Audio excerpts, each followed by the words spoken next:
গাড়ি সার্ভিসিং হয় রয়্যাল এনফিল্ডের। আর এই জায়গাটা তপসিয়ার ওখানে সমস্ত কিছু পাওয়া যায়, অ্যাক্সেসরিজ প্লাস এখানে। হ্যালো বন্ধুরা, welcome back to my channel Mrs lazy বঙ্গের একটা নতুন ভিডিওতে তোমাদের সকলকে স্বাগত। আজকে একদম সকাল সকাল রেডি হয়ে গেছি, ঘড়িতে সবে 10টা বাজে। এই টাইমে বেসিক্যালি আমি ঘুম থেকে উঠি, কিন্তু আজকে রেডি হয়ে গেছি কারণ আজকে আমি ওর সঙ্গে যাচ্ছি গাড়ি সার্ভিসিংয়ের কাজে। ওটা তো একটা বাহানা মাত্র, ভাবছি একটা লং ড্রাইভও হয়ে যাবে, তার সাথে সাথে যদি কোথাও যাওয়া যায়, কিছু কেনা যায়, শপিং করা যায়, প্রয়োজনীয় জিনিস বটেই। তো চলো, আশা করবো এই ভিডিওটা দেখতে তোমাদের ভালো লাগবে। তো আগে আমরা ওখানে পৌঁছাই, বা রাস্তায় যদি তেমন কিছু থাকে নিশ্চয়ই তোমাদের সঙ্গে শেয়ার করব। তো ভিডিওটা দেখতে থাকো। এই ভদ্রলোককে দেখো, গাড়ি যাচ্ছে সার্ভিসে, তাও নাকি উনি গাড়ি মুছছেন। আমার কিচ্ছু বলার নেই, এটা তো পুরো ধুলো ধুলো হয়ে গেছে।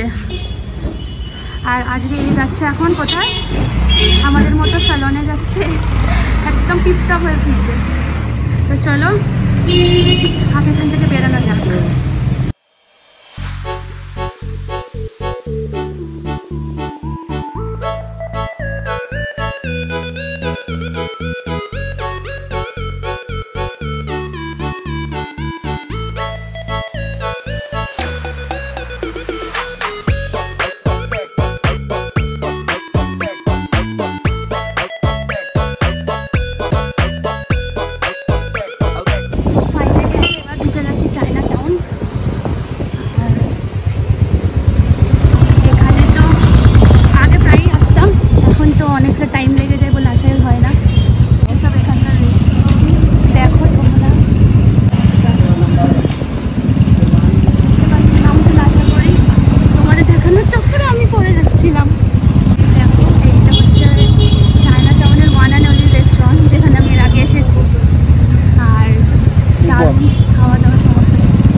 সার্ভিস করানো হয়।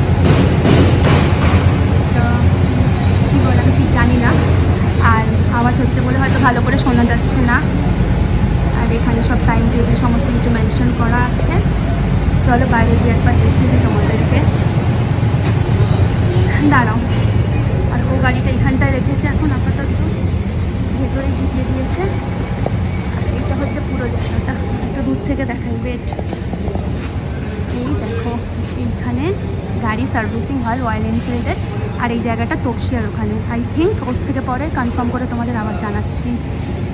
তো চলো এবার একটু ওয়েট করতে হবে, তার মধ্যে যদি কিছু দেখানোর মনে হয় সেটা নিশ্চয়ই শেয়ার করবো তোমাদের সাথে। এখানে বেসিক্যালি সার্ভিসিং হচ্ছে, দেখো তোমরা, এই দাদারা সার্ভিস করছে।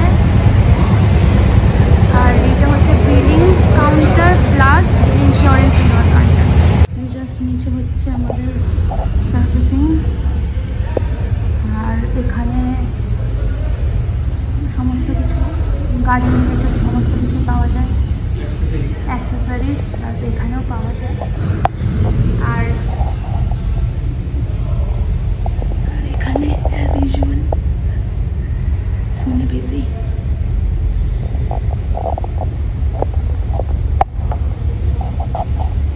তো চলো, ভিডিও করা তেমন অ্যালাউড নেই, তাই আর বেশি দেখাতে পারলাম। আর এটা আমাদের গাড়ি।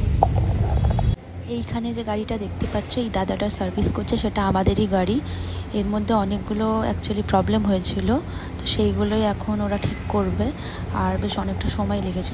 তো দেখালাম যে গাড়ি সারাতে চলে গেছিলো, মানে ঠিকঠাক করতে যা যা প্রবলেম ছিল। কিন্তু এখন আরেকটা বড় প্রবলেম হয়ে গেছে, সেটা হচ্ছে গাড়ি স্টার্টই হচ্ছে না। আর এখন আমাদেরকে ব্যাটারি চেঞ্জ করতে হবে, তো সেই কারণে এখন ওয়েট করছি। আবার মোটামুটি ঘন্টাখানেক বা আধা ঘন্টার মতো টাইম লাগবে। তো ভাবলাম সেটা তোমাদের আপডেট করে দিই। ভেবেছিলাম এখান থেকে বেরিয়ে যাব, আর প্রচণ্ড জোরে খিদে পেয়ে গেছে, জানি না কি করব। এখান থেকে বেরিয়ে তো খেয়ে বাড়ি ফিরবো না বাড়ি গিয়েই খাবো, দেখা যাক কতক্ষণ সময় লাগে তার উপর ডিপেন্ড করছে। তো এখন গাড়িটা নিচে দাঁড়িয়ে আছে, স্টার্টিংই নিচ্ছে না, মানে স্টার্টই নিচ্ছে না একদম। তো চলো আগে গাড়িটা ঠিক হয়ে যাক, ব্যাটারি চেঞ্জ হয়ে যাক, তারপরে বেরিয়ে তোমাদের সঙ্গে আবার কথা হচ্ছে। তো বেশ কিছুক্ষণ আগেই আমি বাড়ি ফিরে চলে এসেছি, কিন্তু তোমাদের বলেছিলাম যে বাইরে বেরিয়ে দেখাবো, কিন্তু এত বৃষ্টি হচ্ছিল আর তার মধ্যে কিচ্ছু বলার নেই, মানে দাঁড়িয়ে পড়ছিলাম বারবার করে, নাহলে তো মানে ভিজে যেতাম, যেহেতু রেনকোটও ক্যারি করিনি তখন। তো যে ঘটনাটা ঘটেছিল আমাদের সঙ্গে সেটা হচ্ছে কি, আমাদের গাড়িটা মানে সার্ভিসিং কমপ্লিট হয়ে গেছিলো, আর তারপরে আমরা যখন নিয়ে বেরাবো ওখান থেকে, হঠাৎ করেই দেখলাম গাড়ি বাইক স্টার্ট নিচ্ছে না। তো সে যথারীতি যে যারা ওখানে ছিল দাদারা তাদেরকে বললো, তো বলাতে তারা যখন চেক করলো দেখলো যে মানে ব্যাটারিটা একদমই নষ্ট হয়ে গেছে। এবার মজার কথা হচ্ছে যে এই ঘটনাটা মজার বলছি, মানে মজার নয় যদিও খুব একটা, কিন্তু তখন তো একদমই ছিল না। তো যেই মানে গাড়িটা আমাদের বাড়ি থেকে ওই পর্যন্ত গেছে, ওটাই অনেক বড় মিরাকেল। কারণ এরকম ঘটনা যদি রাস্তায় ঘটতো, মাঝ রাস্তায়, আর ওই দিকের রাস্তা তো তোমরা জানোই মানে তপসিয়া ট্যাংরা ওরকম জায়গায়, তো মাঝ রাস্তায় হলে একটু অসুবিধায় পড়তে হতো আমাদেরকে। তো সেই কারণেই মানে ভগবানের দয়ায়, আমার গোপুর দয়ায় এমন জায়গায় খারাপ হয়েছে বা এমন জায়গায় ঘটনাটা ঘটেছে যেখানে সবটা আমরা ঠিকঠাক করে নিতে পেরেছি।